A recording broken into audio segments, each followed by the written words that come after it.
Bruce Lee standing in the center of the ring, eyes like a hawk, shoulders relaxed but loaded, and unleashing a movement so simple and brutal that opponents could only stare in disbelief.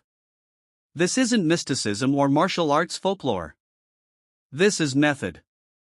This is timing, structure, and intent combined into one devastating tool Bruce Lee used again and again. In this video we'll pull back the curtain and reveal the dragon breath Bruce Lee hidden technique that dominated every fight. By the end you'll know what it is, why it worked, how to practice it, and how to start applying it in sparring and self-defense today. Introduction: not magic but mastery. Bruce Lee wasn't a miracle worker, he was an obsessive student of cause and effect. He studied biomechanics, reaction time psychology, and fight economics long before mixed martial arts existed as a sport.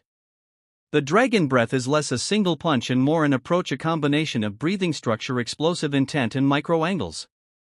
It's a disruption technique that steals the opponent timing while delivering maximum structural damage with minimal telegraphing. In simple terms, it's a short, explosive, breath coordinated strike sequence that pivots on perfect timing rather than raw power.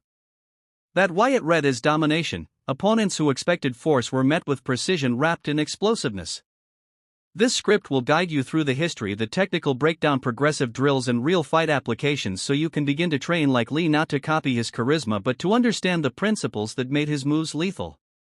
The philosophy behind the move: efficiency over flash.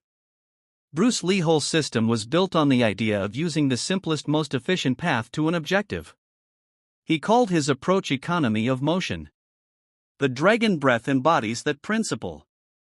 Instead of loading an overcommit technique, Lee focused on reducing the movement necessary to break balance, using breath to bind the nervous system of his opponent and using structure to transfer force without wasted motion. This is not about throwing the biggest punch. It's about collapsing the opponent options in the smallest time window. The breath isn't a gimmick, it synchronizes muscular engagement and cognitive surprise. When you exhale at the moment of impact, your torso tightens reflexively, your shoulders lock transiently, and your strike becomes not just faster but more unified. Lee used breath as a timing device and as a physical multiplier. He also trained to manipulate lines of attack, slipping, angling, and countering with the shortest path to the target. The dragon breath is the marriage of this breath and structure philosophy with micro angles and immediate follow-through. Anatomy of the dragon breath: what it actually is. At its core, the dragon breath is three linked actions performed almost simultaneously: the micro-step, the compressed strike, and the breath-driven brace. The micro-step is a subtle reposition that removes the opponent.